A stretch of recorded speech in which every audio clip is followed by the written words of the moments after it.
But let's get into the topic, the main topic here. Let me bring up this article that I see. This was I got an interesting perspective on this. My perspective is changing to a degree from what I felt originally, to be honest. I think this came out a day or two ago. Like I said, I wasn't here in podcast mode. I had to sneak me a little vacation in, but we back now. Let's talk about it because I got something to add to this.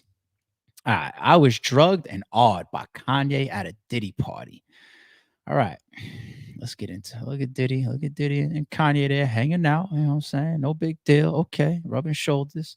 Kanye West allegedly drugged and SA'd his former assistant at a party hosted by Diddy. According to California court documents, the legal papers obtained by the New York Post were filed October 8th by Lauren, I'm not going to try to pronounce her last name, who worked with a rapper from 2021 through 2022 as a personal assistant. So remember, she's the same person that filed the lawsuit against him, Kanye West, prior for, I believe, firing her and letting her go without due cause after she alleges that he sent her sexual-based text messages and videos. So she's pretty much trying to allege that, listen, I worked for this guy, he hired me.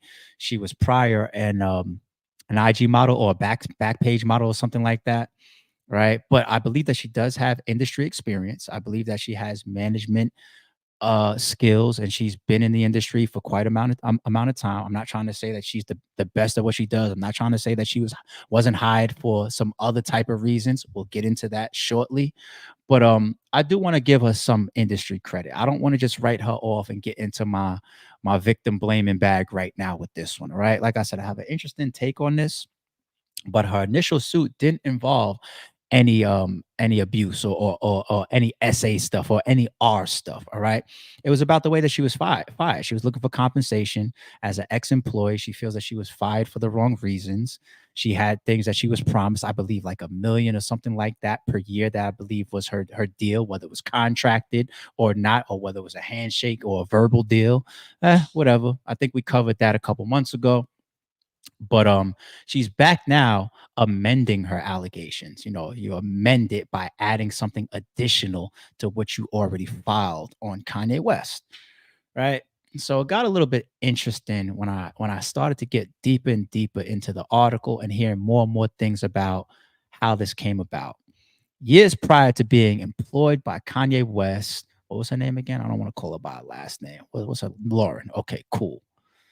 All right. Years prior to being employed by West, Lauren said she and the musician met while partying at a Santa Monica music studio with Combs.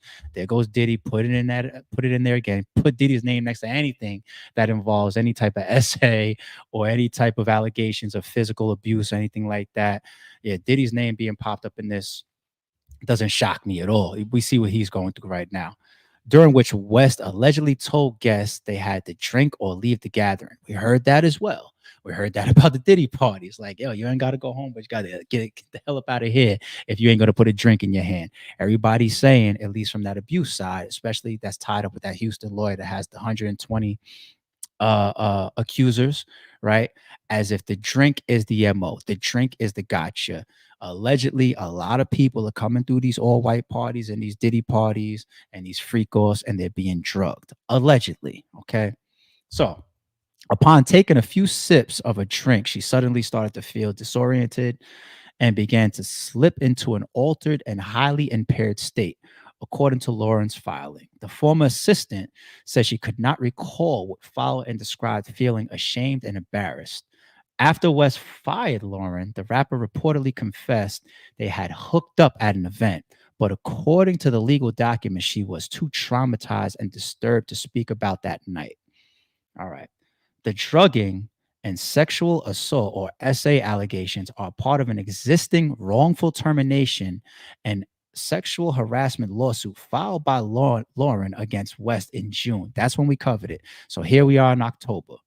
All right. She previously accused the rapper of terminating her employment after he consensually sent her sexual texts and videos. In June, West's lawyer called the suit baseless and claimed she had been blackmailing the rapper while speaking to Page Six. What is that, like a media platform? I assume so. Days after Lauren's initial court filing, singer-songwriter Nike, is that how you pronounce the name? We saw that video of this girl as well. Heaton took the Instagram live to lodge her own accusations against West and Combs, who she said SA'd her at a music studio. Heaton also claimed she saw West assaulting Lauren that same night. So see this girl right here in the background? We remember her video coming out back then as well. She took the position like, I'm not here to seek any type of money or any type of damages. At least that's what she was saying at the time. I wouldn't be surprised if she submits something now, spins the block on that. But she's here co-signing and saying that she's a witness in different aspects to Lauren's filings. Okay. Now, I think there's a little bit more here before I get into my position on this. West has yet to publicly acknowledge Lauren's latest allegations. The controversial musician is reportedly going incognito in Tokyo while he works on a new album. According to music journalist West, who is worth approximately 400 million, is living upper class homeless in a single hotel room in a Japanese capital. So that's a big drop, though. 400 million is a shitload of money. But remember, a couple months ago, we were saying that he crossed the threshold of being a billionaire, and then that Yeezy situation, the Adidas situation, that boom, that's like more than 60% drop right there. Boom, just like that, from a billionaire to 400 million. But being worth $400 million is a damn blessing. So don't nobody take what I'm saying the wrong way. All right, but I wanna take a certain position on this, people. Let's step through this for a second. So Ye's had some freaky allegations on him before. He's rapped about certain things. He said certain things. He's acted out in certain ways. We see how lustful he is. He's got interviews talking about like even how he went after Kim Kardashian, right? Like I don't need to rehash all of that. When it comes to Kanye West and women, I had this debate. I want to say, man, it felt like over 5, 6 years ago. I never really respected Kanye West on how he moves towards women because I feel like, in his position, any man in his position, any most men, period, that especially that bring something to the table and are successful, you have to choose the right circle. You have to choose the right people around you. You have to choose the right friends. You have to choose the right spouse. You have to choose the right mates, the right wives. And the same thing goes for you ladies. They say behind every strong man is a strong woman. I totally agree with that. I totally agree with that. I feel like when you have the right partner in life, your limits are removed, man. You go from, like if you could do 5 things in a day, if you have the right person in your corner, you can double and triple that. That's just the way I look at it. Just being around the right alike and going at this thing called life. And Kanye just seems like a very shallow person when it comes to women. You know what I'm saying? What is that? What was that? What was that classic debate I had with my peoples too about the was that in Niggas in Paris? Or was it a different collab song that Kanye and Jay-Z did? Oh man, what is that? I got that bad bitch in my home. You know how many bad bitches I own? And then I had a debate with a couple of my fellas, like, yo, which one is a bigger stud? Because when Jay-Z said I got that bad bitch in my home, he's talking about Beyonce. So I got like the one, like a pinnacle woman, right? You know what I'm saying? Versus Kanye saying, you know how many bad bitches I own? It's like, do you want a bunch of like fives, to add up, or do you just want the one? You know what I'm saying? Fun debate on some guy shit I had. But that's Kanye's reputation to me. I always felt he was a very, very shallow person when it came to women. We see now with his I don't know if they're going through stuff. I seen that in the headlines. I don't know how much I care to follow that, him and his current wife. But he gets backlash for the way that people feel like he throws her out there and flaunts her and as if she's just this just piece of meat. Just put this on. You got a nice body. Go ahead and just be a walking billboard for me and for us. You know what I'm saying? What was her name? Amber Rose. Too. Like some of these women just that he went after. A man of his stature, just a shallow man will go after a shallow woman. You know what I'm saying? An intelligent, strong man wants an intelligent, strong woman. You know what I'm saying? Birds of a feather flock together. But anyway, that's his character that I always read into over the years. Okay. So when we look at this assistant, this girl Lauren, My initial position, I think back in June, when we heard these allegations, was just like, here goes another very beautiful, good-looking woman. She gets next to a celebrity, and it's the come up. You know what I mean? Like, Kanye West hired her to be his personal assistant on 24 by 7 standby to do what for $1 million a year? It's just like, like her shit seemed a little frivolous. It seemed a little bit like, is this just another one of these women out here looking for a money grab? That's how I felt initially, and that possibility is still on the table, right? We're gonna play this fair. That possibility is still on the table. But when I look at Kanye's character over the years, and then when I incorporate something that is very, very common to me, want to know what that is, people? Men love their toys. Why do I say that? I was listening to a video today in the airport while I was traveling back. I was making my way back home, and it was describing the relationship between these two, Lauren, this ex-assistant that put in this suit, and Kanye. She was alleged to be on call for him 24 by 7. um we're hearing the initial lawsuit where he was flirting with her and try to, send her sexual based text messages or whatever. She's claiming up into these allegations that they never did anything prior. You look at her, she fits the bill of like that type of taste. Very beautiful woman. But when I say men love their toys, like the expensive boats. Like when you got it like that, your expensive boats, your expensive cars, your expensive paintings, your expensive jewelry, your expensive memorabilia. Some of those things that I just said set of assets, and some of those are just pure, like I got it and I'm just having fun. You want to know what toys are to some type of powerful rich men, and you don't even got to be powerful and rich, and it still could fit you as well. Women, women. What do you think the term womanizer sometimes comes from, right? Kanye's character, Kanye's choice of women, Kanye's lustfulness, Kanye's movements, Kanye's arrogance, Kanye's money and wealth, all for me paints a picture of somebody that I feel like, you want to know what I feel like some of y'all are doing up there when I talk about a man wants his toys or enjoys his toys? Your personal assistant.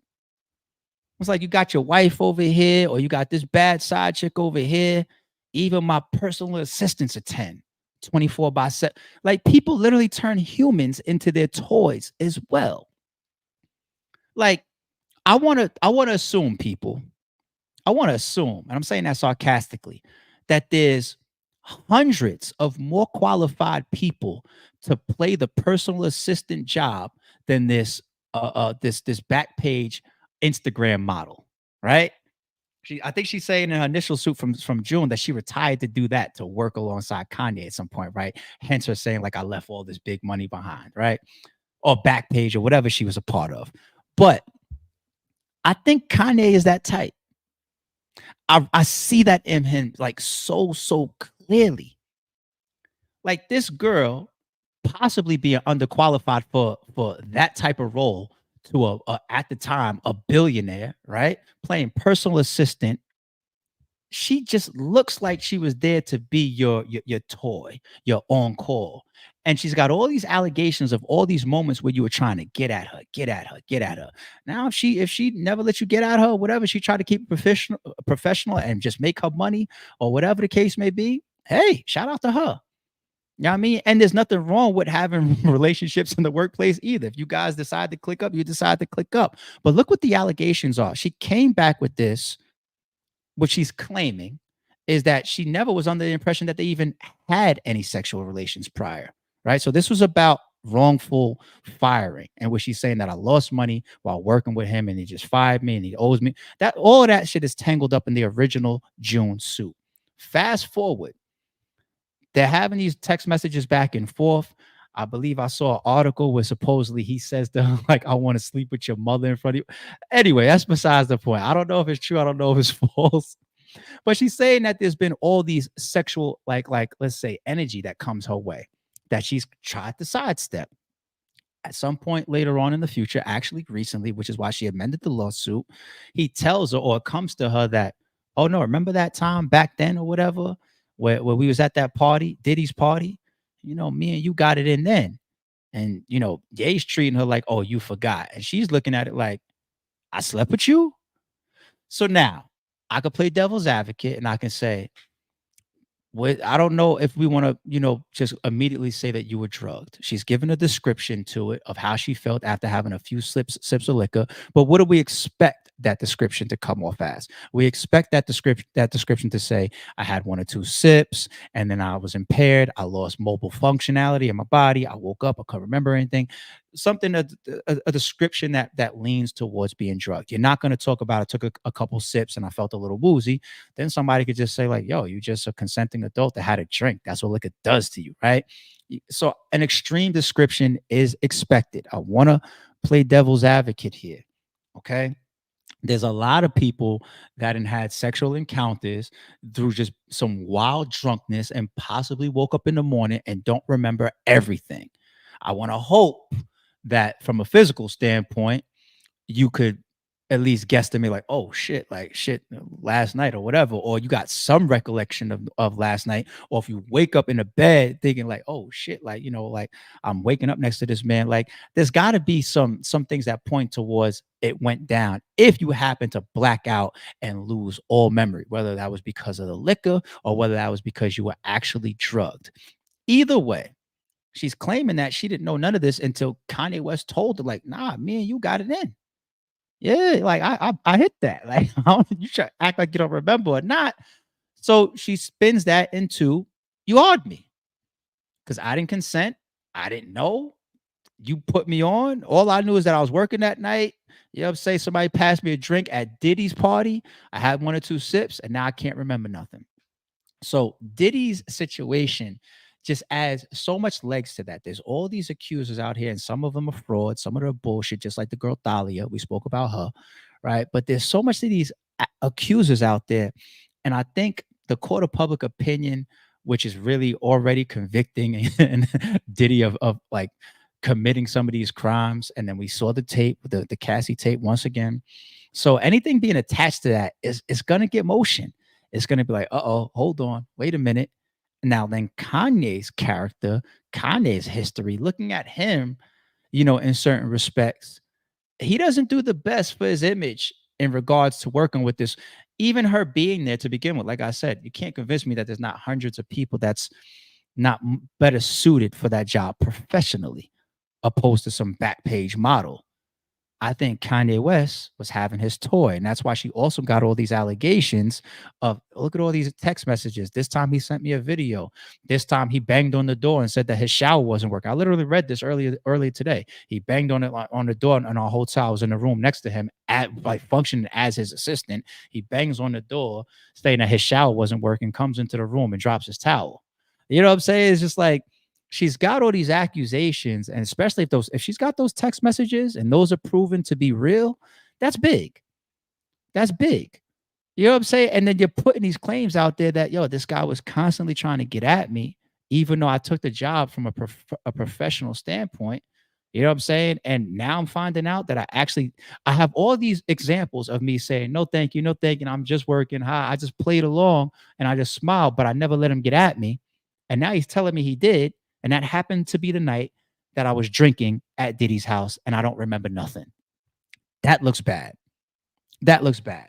And like I say, her look, her experience, what she was doing prior to working with Ye's character, Ye's Ye's little moments that we could look at and key in on, like, yep, you shallow for that. You that type of guy. It doesn't look good. I'm not saying that Ye is guilty of this. I'm not saying that he awed this woman. I'm just saying that the way I looked at her back in June, I was just like, this seems like some money shit or whatever. I ain't really rocking with this too much. But the way I'm seeing more details around her relationship with Kanye, her being there to begin with, her being fired after working with him for a year, you put her there for what? Hmm. Now, I'm not saying that he put her there to beat. You know what I'm saying? There's a million girls that you don't gotta hire on $1 million per year salary. You know, so they probably look just as good as her, if not better, if it's that serious. But men love their toys, man. Men love their toys. Shallow men commit shallow acts. And I ain't putting nothing past some of these niggas. So I'm gonna stand in the middle on this one until we hear more about it. But I know sometimes I take a very, very strong position, like, oh, money grab, y'all. Get this bitch the fuck up out of here.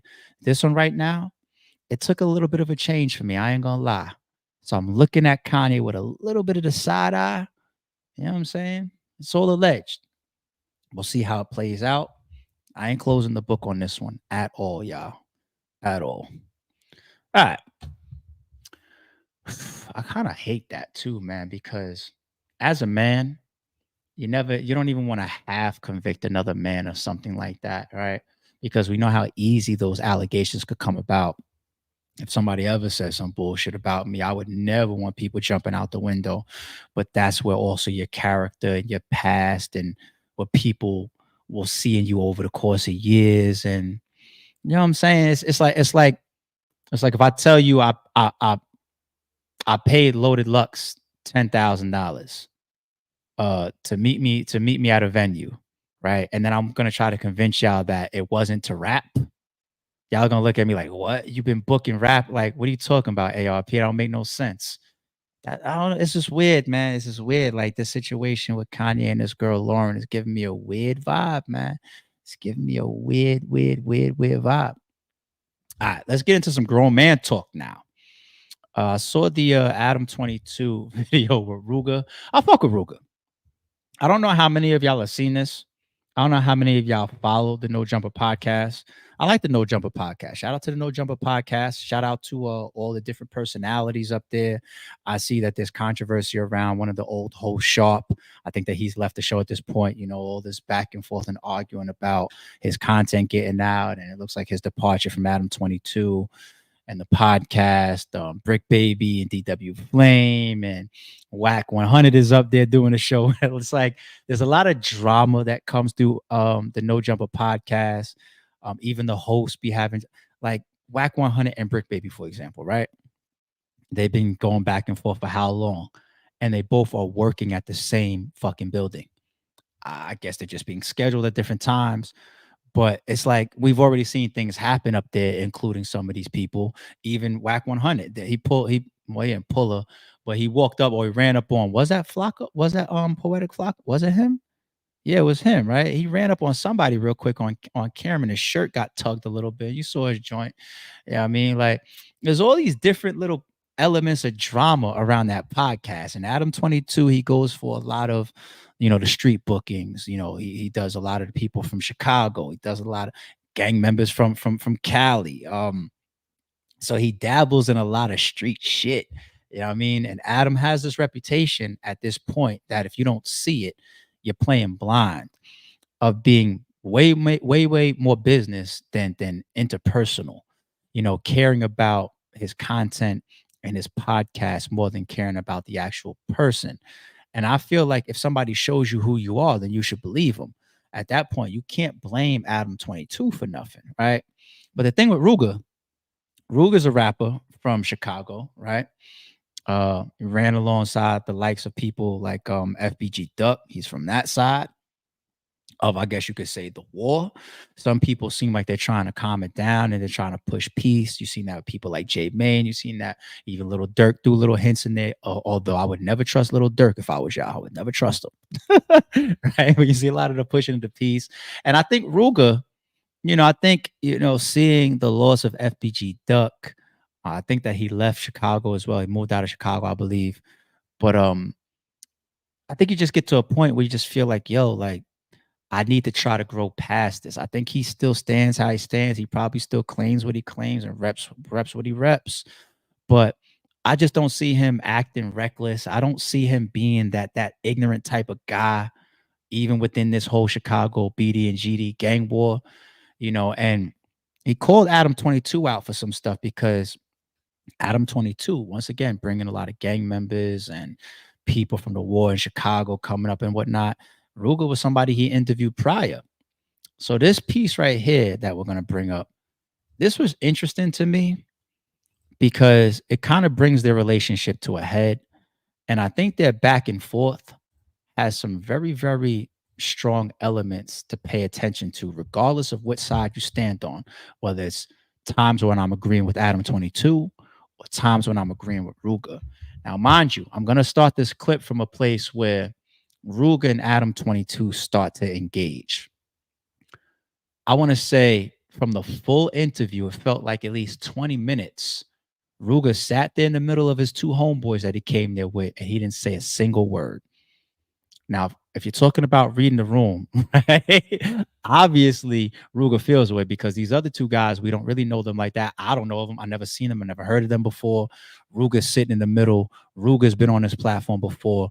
Ruga has more of the buzz, more of the name, even songs that some of us know. You know, the interview to me is more about him. And if you happen to bring your homies to get a look with you, so be it. But the focal point of the booking being Ruga, he doesn't say shit for like 20 minutes. He just sits there and lets his boys talk to Adam22. And I'm just like, yeah, there's something going on there. And this is what it all boiled up to. But what's going on, Adam, man? Yeah, I know. That's why everybody's been thinking for the last 20 minutes is, don't y'all have something to talk about? Yeah, what's going on, man? I don't know. Let me know something, man. Like, what we learning? I feel like you're disappointed because now I'm a rapper, having motion, and I'm not even writing songs about you. I feel like you were probably pissed when the freestyle came out and I didn't have any bars for you. Hey, look at Ruga's face, man. He's dead serious right there. That was Adam22's smart attempt to actually cut the tension. I think Adam22 knew good and well there's shit behind the scenes that will put him and Ruga at odds. But we booking them, we bringing them up here. If we end up arguing on camera, it turns into good content, which it actually did. But Ruga's dead serious right here, and Adam22 tried to like soften it and cut the tension with something that obviously is a joke. I feel like I put out a freestyle and you wasn't rocking with it. Nobody takes Adam22 as no damn rapper. But Ruga didn't take that alley-oop there. Skipped right over you, went straight to J-Main. Before the freestyle. Oh, I don't even remember anything before that. Although I was just thinking we did that whole interview with Flame in which he like, remember he's telling the funny ass story about him stealing his shit while he went to the store or he's something? Trying. It has nothing to do with Flame. Flame ain't steal nothing. No, he said Ruga stole from him, right? Huh? Listen, The story. I'm going to tell you some real shit, though, Adam. Okay. My thing is with you, man. Like, even where we went bad at, the moment I did my interview with you, I talked to you before the cameras was even rolling. I said I ain't even want to talk about that billionaire shit. You feel me?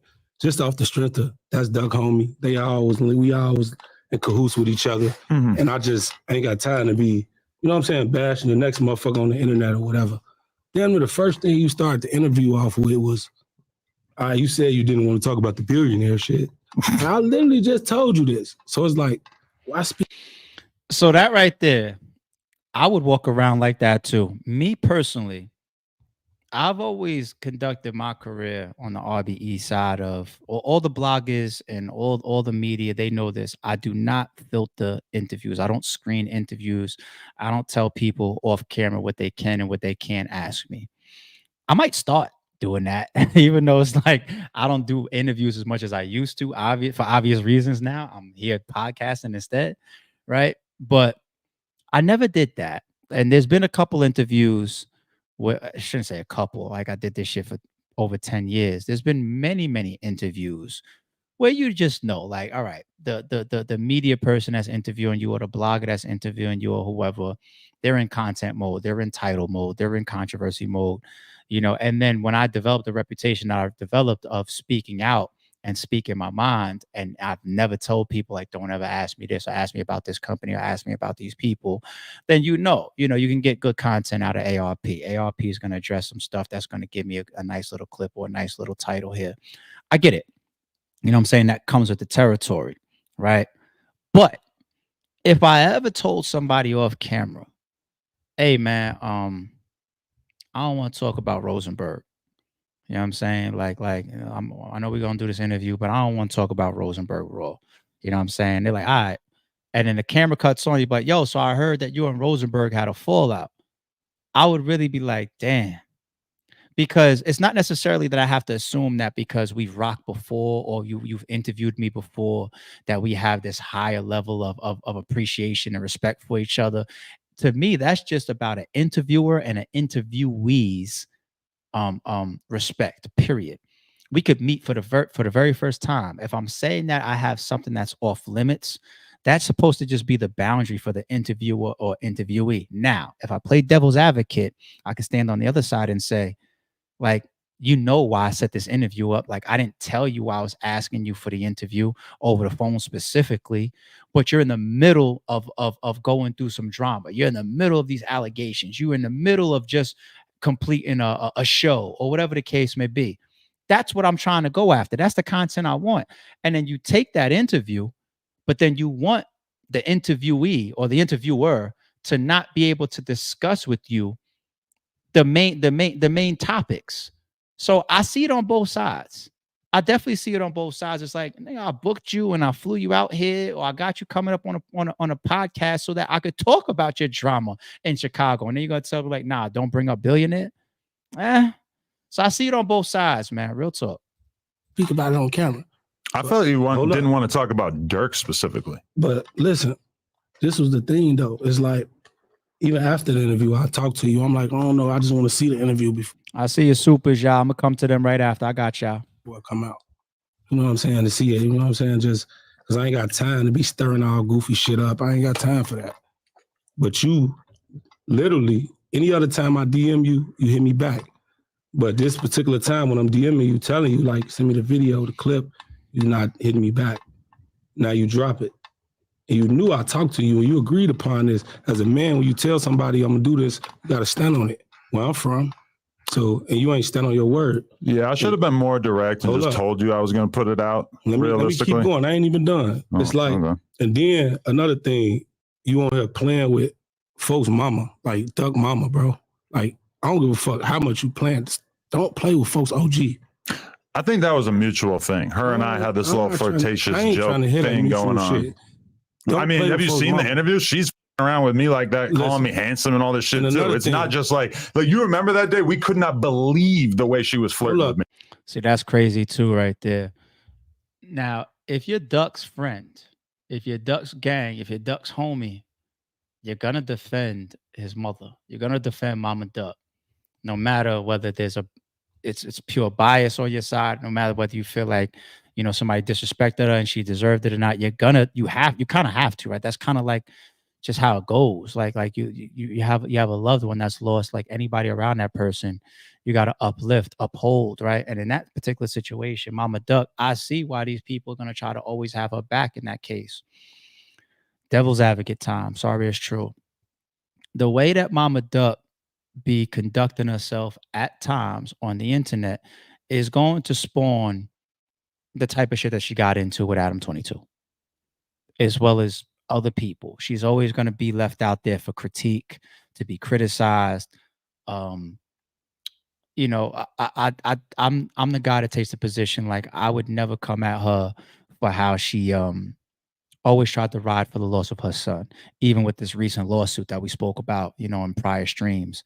You know, her bringing a suit against the estate of King Von and Lil Durk and OTF and the distribution companies, et cetera, even Dolce and Gabbana for not having adequate security outside the day that FBG Duck was shot up.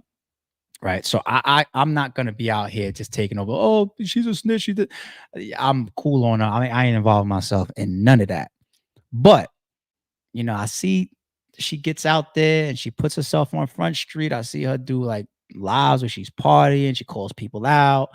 She disrespects people too. And I know it's like that's somebody's mother. But on the other side, these are still other grown men and grown women that feel like you might be crossing them or disrespecting them. Right. So, you know what I would love to see? It's not going to happen because I just don't see it in her personality. I would love for her to not even be in a position where these people could go back and forth with her or fuss with her or fight with her or argue with her. If she got a lawsuit or she got, you know what I'm saying? Like, I don't think it's her going on live and fussing with people and whatnot that helped her bring justice to her son. You know what I'm saying? I don't think that's what it was. Right. I respect the fact that she wanted to be vocal and keep pushing the narratives from that side of her son losing her life. But she's got all these other people. Like she had back and forth with Charleston White.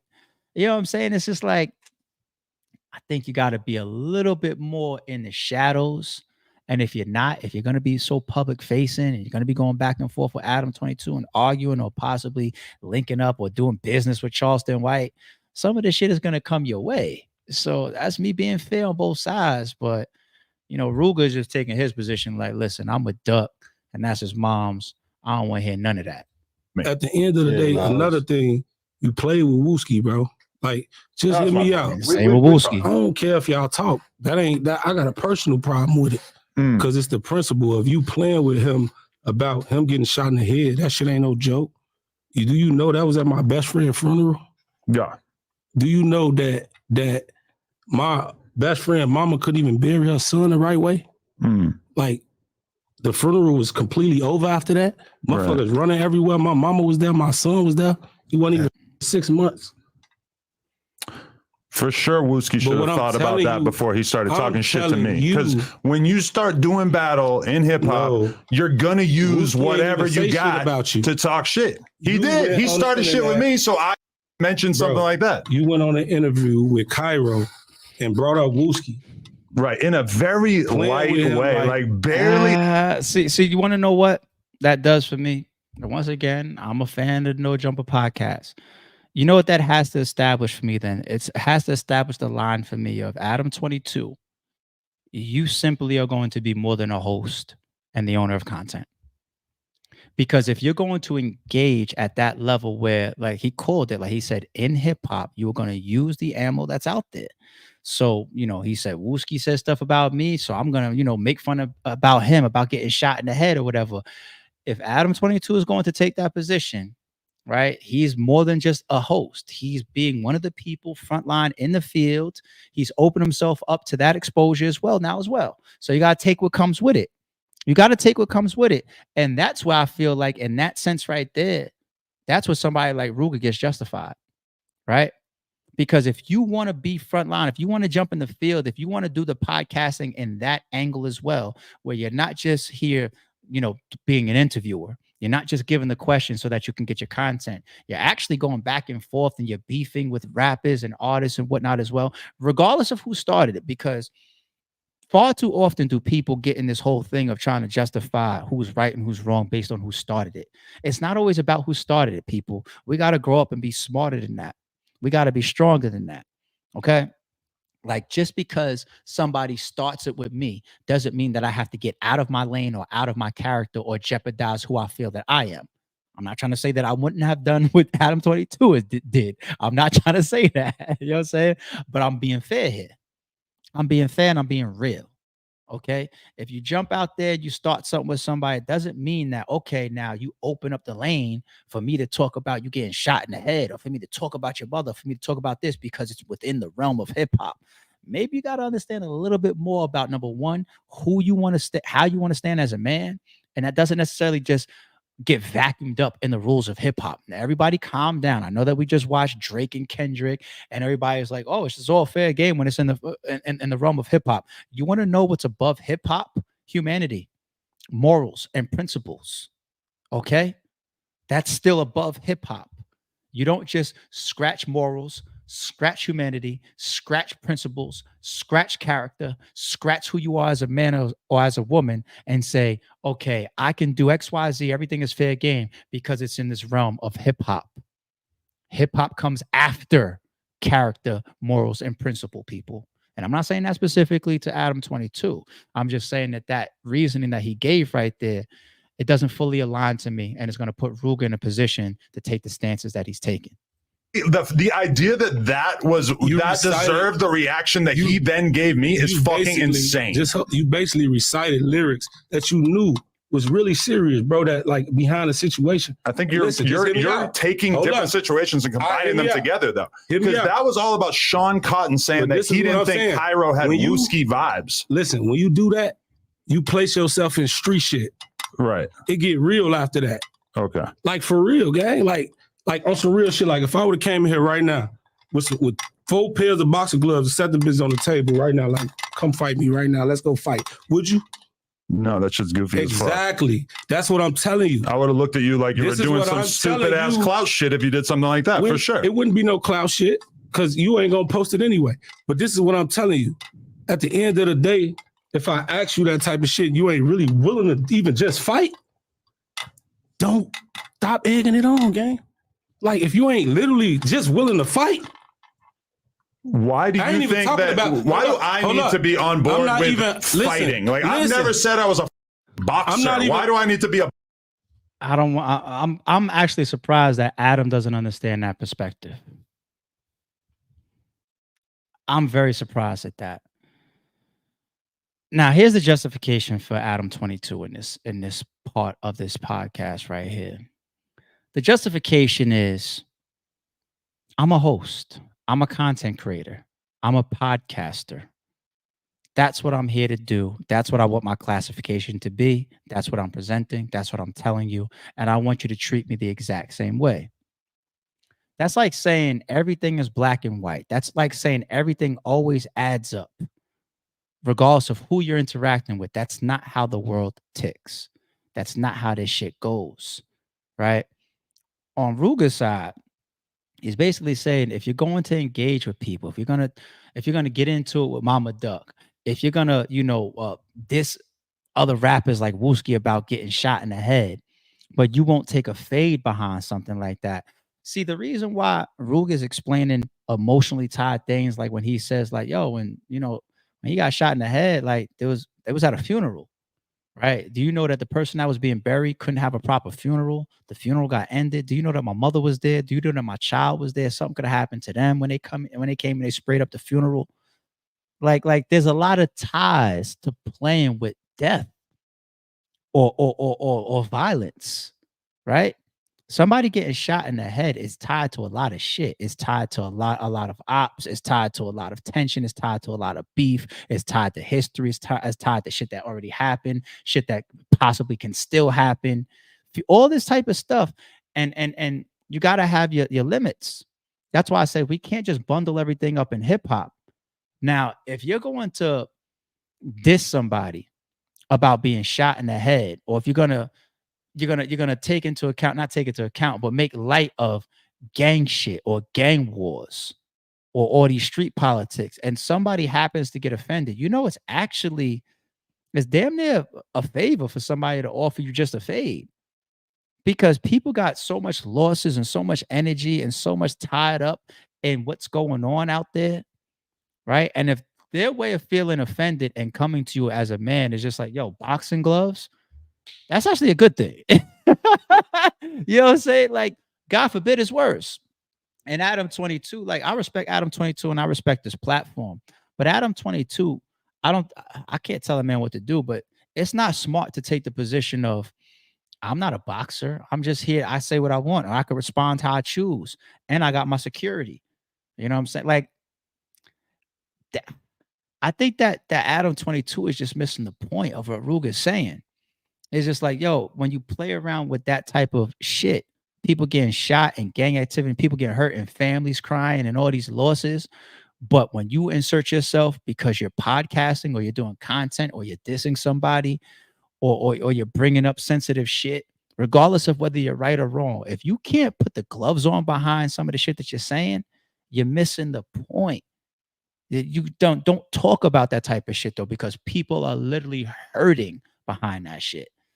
He's missing the point. And I think that Adam22 is just being very, very standoffish because he probably feels like Ruga is lining him up. That's my justification for Adam22.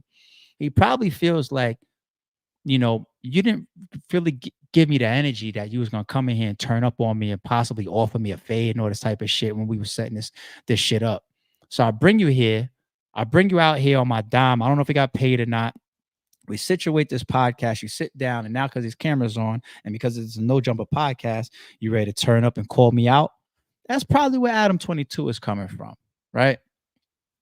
But I think Ruga just went up there with some old, like, yo, I got to check this for me and for mine.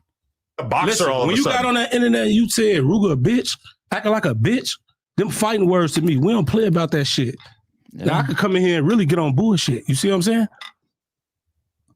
We don't play about certain shit. And you got to understand when you step in that field, you gotta accept everything that come with it.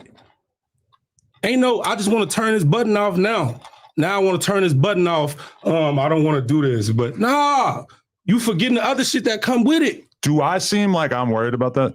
At the end of the day, guys. Do I seem like I'm worried about any of the shit? Like, there's a lot of threats. There's a lot of ideas. Told me, I'm chilling. You just sat here and said, if I asked you with the boxing gloves to fight, you said you would not do it. Right, so you because I'm not a boxer. You know why? Because you worried about getting knocked the fuck out. No, because I just don't want to take part in goofy ass clout shenanigans. It wouldn't be no clout shit. You know why? Yes, it is. We wouldn't have no cameras rolling. Challenging a non-boxer to a boxing match when I've never said or done anything that suggested that I wanted to be a boxer. Either. What the f so different about me and you? Yeah, I don't know about that once again, because the logic is I shouldn't have to box you because you're challenging a non-boxer. But you're also then claiming that you're not a street person, right? But you're challenging the street, like Wooski, for example, about his losses in the street behind street activity, i.e. when he gets shot in the head. And so you can't really pick and choose in that respect.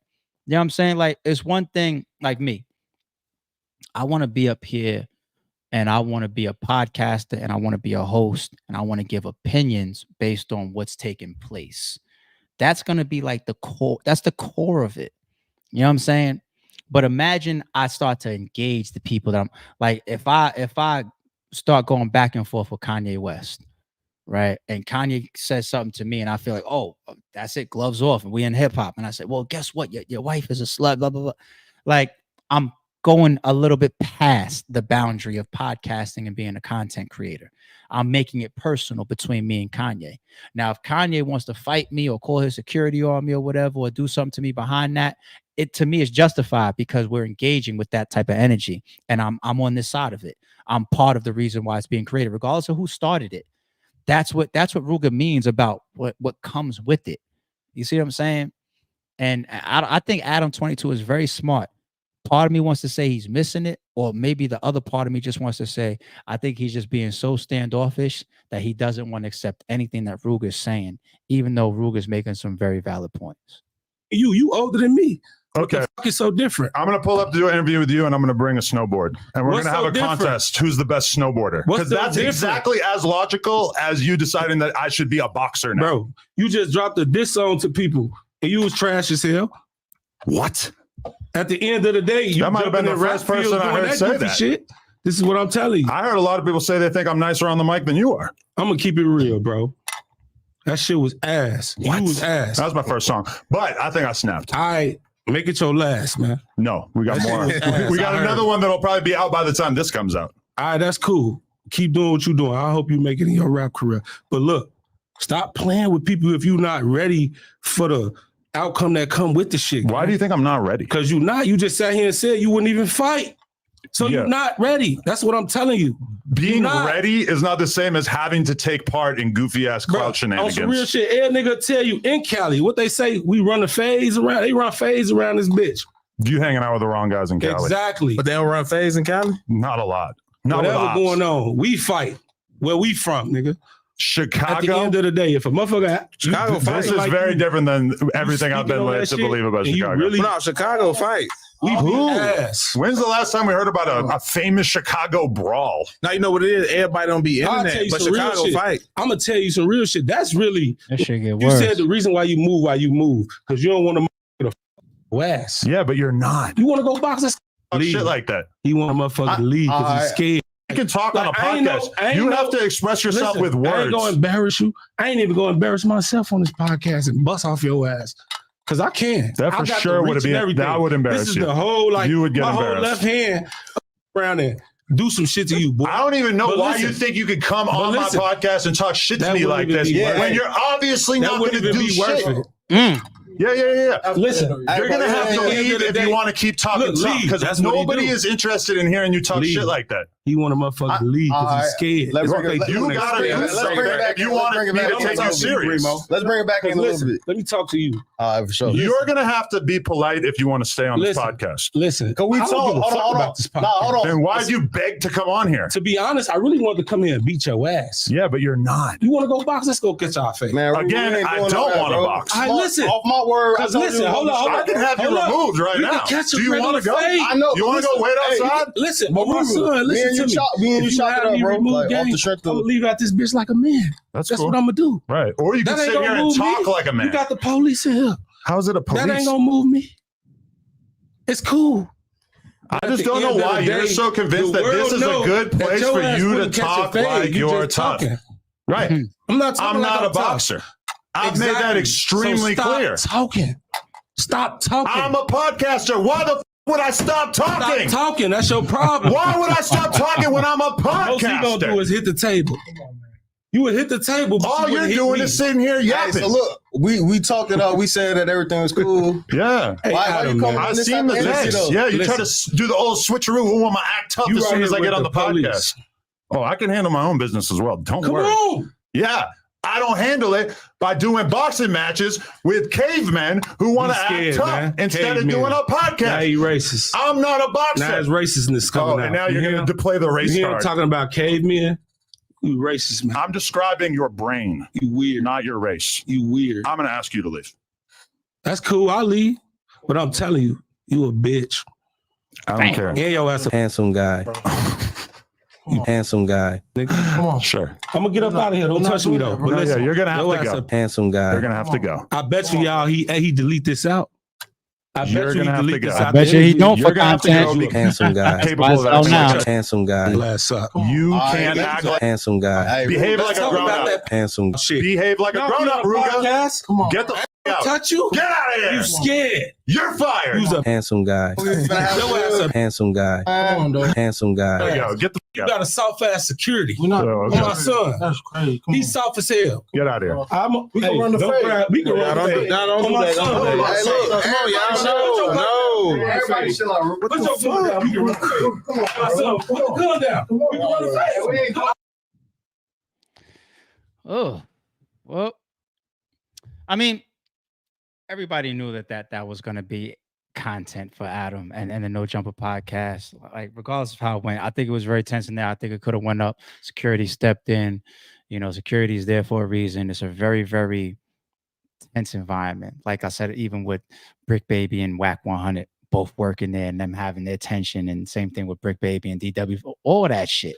There's a lot of people in and out of there with issues, right? And I think I wouldn't want to work there. Put it that way. Everybody knows where it's at, and everybody's got all these different beefs and storylines and drama around this fucking podcast. But that shit right there, I could see both sides if I wanted to play fair. You know, I think that these clips going viral now and going around the internet. I get it, man. I get it. And the loss of FBG Duck and King Von is going to be spoken about for many, many years to come. And everything that's tied to those wars, everything that's tied to those beefs, the people that are tied to both sides, things that happen after, you know, there's still things to me that's going on with Lil Durk. We said in the other stream, like, you know, him, if I was Lil Durk, I'd be on thin ice. So those people got to be looking at him. His name had to have been coming up in some of those conversations. You know what I'm saying? And some of them indictments and whatnot. And shout out to him, you know, for avoiding everything and not getting into at least this arena right here. I mean, the shooting case that he had with King Von is one thing that got thrown out, but all this FBG Duck murder and the money possibly being all that type of stuff, like he never been implicated as far as we know, right? But he's got to be on the radar. And this Ruga thing right here, man, I wish the best for Ruga. I think he's a very talented artist. And I wish the best for continued success around the No Jumper podcast. I want them to keep bringing us amazing content, drama, and all types of stuff, right? I just hope that Adam could step back at some point and look at some of the things that Ruga was saying and be like, all right, I don't fuck with Ruga, or maybe there's more that, you know, happened behind the scenes that the fans don't know about, or I feel like I was justified here. But I do understand, you know, as far as me partaking in certain type of comments and positions when it comes to FBG Duck's mother or Wooski or people getting shot and whatnot. If I take certain positions, if I engage on certain levels, if I disrespect people in certain ways that's tied to gang shit, is there's a level of that I'm inserting myself, and I don't just get the out of saying I'm not a boxer. Right? There's a lot of people that aren't boxers or street niggas or shooters, and they get caught up in beef behind the positions that they take. Right? So I think that Adam is smart enough to at some point calm down if he hasn't already and be like, okay, I understand this part right here. And Ruga, if you feel that way towards Adam22, you know, maybe he never even needs to go up there. I guess the most grown thing to ever do is to totally stay away from people that you don't fuck with. Like, just to stay away. You don't got to do the ego thing. I'm not saying in Ruga's case, right? A lot of us could have beef with people and you don't fear being around them. You don't, it's like whatever, you don't care. But the most mature and the smartest thing to do, because there's so many variables when you got two energies or multiple energies that don't like each other, is to not be around each other. Like if I go to a club and like, let's say there was somebody there that I hated or I hated me or whatever, I wouldn't mind removing myself. Like, all right, y'all go ahead, y'all have a good night. I'll go somewhere else. For what? There's a lot of people sitting in jail because they're like, yo, we in here, fuck that. There's a lot of people sitting in jail for that or worse. You know what I'm saying? I'd rather try to step on my own ego and be as smart as possible. So in that respect, it's like, yo, Ruga, if you felt like that towards Adam22, was it worth going up there and saying like, you know what, I gotta check him for Wooski and check him for Duck's mother? What if you got shot in there by the security guards? What if you didn't make it back safe? You know what I'm saying? Like Ruga's obviously 10 times more street and tougher than Adam22. That don't mean that he don't bleed like the rest of us, right? Like how many times we got to see that example? So, I mean, Ruga didn't even have to go. He could have said, you know what? I don't like the way he did that clip of me when I did my last interview with him. He dropped that question that I told him I didn't want to drop. Or I don't like what he did with FBG Duck Mother. I don't like what he did with Wooski or whatever. But you literally just put more money in Adam's pocket. You literally just paid him. You not only did you do an interview with him, but you gave him some like viral clips and shit. And now he's got multiple videos of this. He's earning money off of it. He's earning money off of it. So you gave him a win. When you could have just said, I'm never giving you nothing. I don't want to talk to you. I don't want to rock with you. I don't want to be around you because I feel like you disrespected me. That could have been Ruga's best route. But maybe he felt like I really, really want to tell him to his face and hopefully also get it to be out to the public that me and others feel a way about what you're doing. Maybe that was his decision. It is what it is. Real quick, man, I didn't even know that this shit was going down. Let me transition over. I'm coming to that. I see y'all talking about battle rap in the chat a little bit too. I'm coming to that in a second. I'll answer that question for y'all. Hold on. But I didn't even know that the BET Awards went down.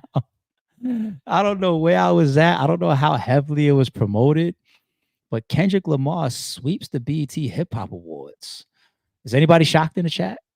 Is anybody shocked? Y'all ain't shocked, right? Okay, cool.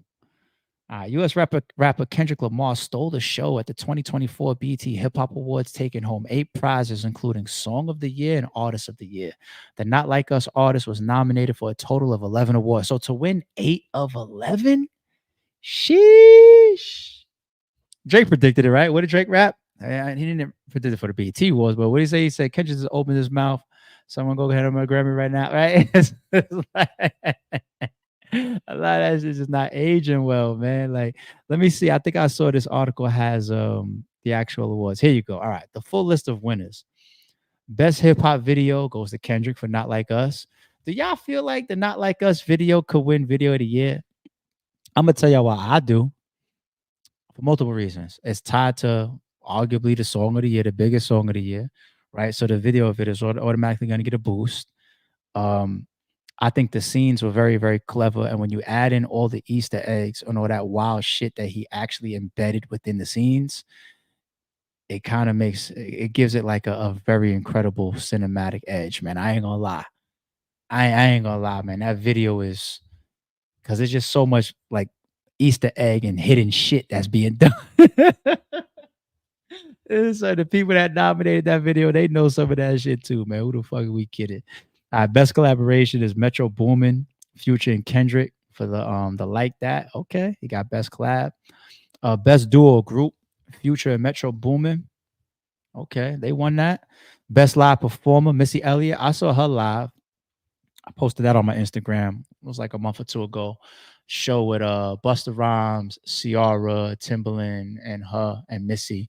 But really it was broken down. Like Timbaland was just coming out, but really it was about Ciara having a full set, Missy having a full set, and Busta having a full set. Busta's always been one of the best performers of all time.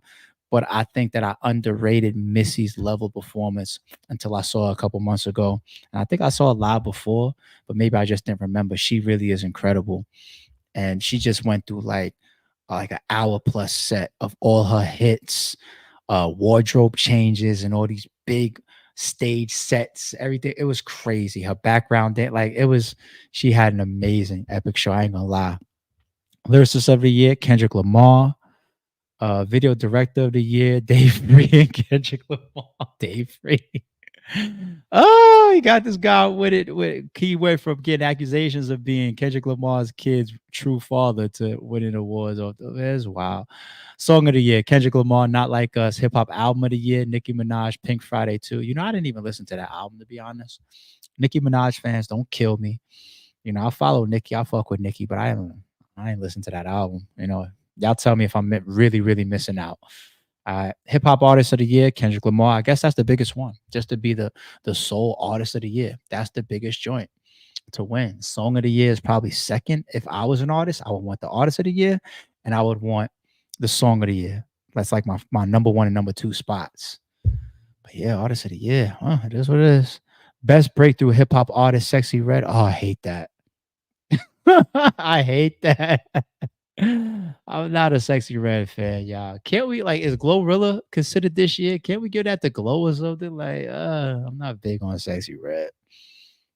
She got a couple catchy ass songs that I'm a dance to in the club, you know what I'm saying, with a couple drinks in hand. I ain't gonna lie, but I don't like her too much. All right, Hustler of the year, 50 Cent. You could damn near give that to him any year, right? Sweet 16. What is that? Best featured verse? Okay. Oh, Sweet 16, 16 bars. My bad. Kendrick Lamar, Like That, on the Future, Metro Boomin, and Kendrick Lamar, yeah, feature. Okay. Impact Tracks, Kendrick Lamar, Not Like Us. Best international flow. I don't know who this is. Gets. I don't know who that is. I Am Hip Hop Award goes to Travis Scott. That's dope for him. My man Reem was telling me the other day, I was like, I fuck with Travis Scott. I follow him enough. But he was like, yo, Travis Scott on a low really needs to be in the big three discussion, especially when it comes to draw power and impact. The man does super stadiums and whatnot. Like, Travis Scott is one of them guys. Producer of the year, The Alchemist, the same person that produced Meet the Grams. All right. I might have to go do some homework to see what else Alchemist produced other than Meet the Grams, to see if he really got a good 2024 catalog. Because if, like, the real highlight of his year is Meet the Grams, it's like, damn. It is what it is. Best hip hop platform, Club Shay Shay.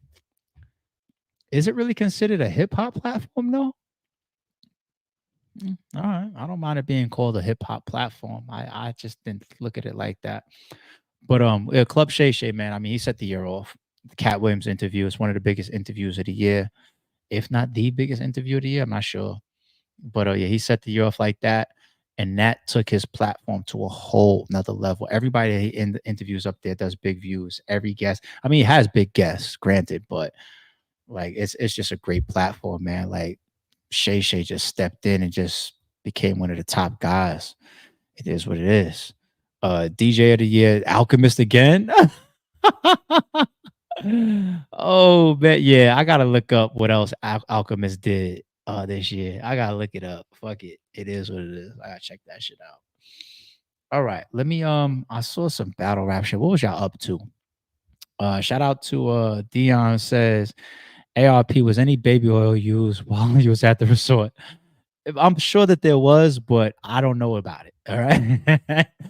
Listen, people, baby oil is still probably a widely used product. I wouldn't be surprised if their stock went up and their sales went up, right? I wouldn't be surprised.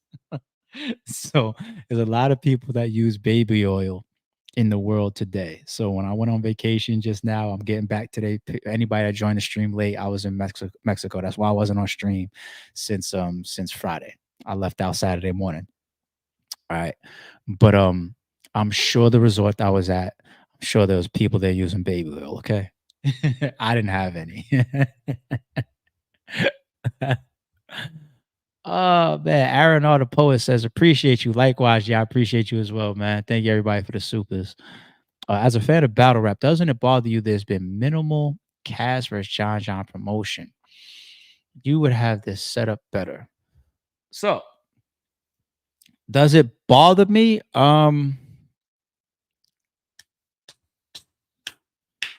It's like a tricky question because I see so many different angles in what people are saying about the upcoming bullpen event. And first of all, shout out to Cass and shout out to John. This upcoming Saturday, right? They got the event going down, the end game. Everybody tune in. I will be supporting. I will be buying the stream. And I'll also be here for the recap. Soon as that battle is over, meet me here. We are going to talk, okay? We are going to talk. And I'll probably get into a little bit more behind the scenes stuff around the Cassidy and the John promo. I don't want to say too much before the battle. I might talk a little bit more about things. I don't know. I'm tapped in, but anyway, as far as leading in, I think fans love to see build up, right? Especially from people that you know are great at build up. You got Snake Eyes, you got Bad News, you got T-Rex, you got Cassidy, you got Holla, you got who are some other good people with if you catch Ill Will in the right type of battle, like his promo for like Jag, who else did he? And Serious Jones, like he was making like comedy skits and shit, right? There's some guys out there that really get in their bag. I think from what I've heard so far, both behind the scenes and publicly, is that Cassidy is trying something different and that he's trying to focus on the actual raps, right? Now, on his side of the gate, one reason why I think that could be a big chess move is because you got a lot of fans that look forward to his face-offs just as much of his battles. At least that's what people say. I think when the battle actually gets uploaded and it does 1 million+ views, then you see the real truth that, oh no, people just want to still click to see the outcome of the rapping. We got a lot of people that just talk about his face or talk about his face. And what if Cassidy is purposefully trying to break that narrative? What if that's what he's doing? Right now, on John's side, John's not just the opponent; he's the league owner. So of course, like you don't want to see fans talking about that there's a reduced promo around your upcoming event, and you also don't want to be the owner that books a Loaded Lux, a Murder Mook, a Hitman, a Cassidy. I'm talking about these real big artists and not deliver the fans a face-off. Now, I think I heard that there's still going to be a face-off, like the night before. But I think what everybody was looking towards was like the pre-face-offs where people fly around or whatever, link up, and you shoot it, you edit it up, and then you drop that. It could be weeks before the event, it could be a month before the event, whatever the case may be. That's what people is talking about. So if you're John, you definitely want that, right? And I think they're both in Atlanta. So for that not to happen, we'll talk more maybe after the event. Maybe I'll leave it there. All right. Maybe I'll leave it there. But I'm still fully tuned into the battle. And like I said, once that battle is over, let's join here for the stream. We're gonna talk. All right. We definitely gonna talk. But all right. Almost an hour and a half, longer than our average streams, but I had a couple small little topics to catch up on. I'm also a little tired. I feel a little delayed. So pardon if my energy was down. But yeah, I traveled. I didn't sleep or nothing like that yet. I woke up like 4 o'clock, caught like a 5. I was at the airport by like 5:45 or something like that, I think. Traveled, didn't sleep on the plane, got home, cleaned up, had my fish tank people come by today. Got my suitcase emptied out and moved around and got back over here, set the stream up and got back to work. So I'm a little tired. So part of my energy, man, I'm about to get me something to eat, get me some rest, and we'll be back here in the morning. But yeah, we back in regular mode, y'all. You know what I'm saying? We back in regular mode. Oh, and tomorrow's Thursday, right? Friday, I have a special guest coming on. I'll let y'all see who it is by the time, the thumbnail and the stream comes online. But it'll be Friday later afternoon, maybe like 7 p.m., I think we said. So I have a real special guest, somebody I really, really, really, really hold in high regard when it comes to this hip hop shit, man. So that'll be Friday night. But yeah, tomorrow morning we'll be back here. Friday morning we'll be back here. We'll be in regular Sorry It's True mode. You know what I'm saying? So appreciate everybody that's hanging around. And once again, sorry for missing those last couple of days, but man, your boy gotta get a little vacation, a little break here and there, just like everybody else, right? Y'all want y'all little vacations and time away too. Shit. Ain't nobody trying to work 365. All right, y'all, we out of here. Peace.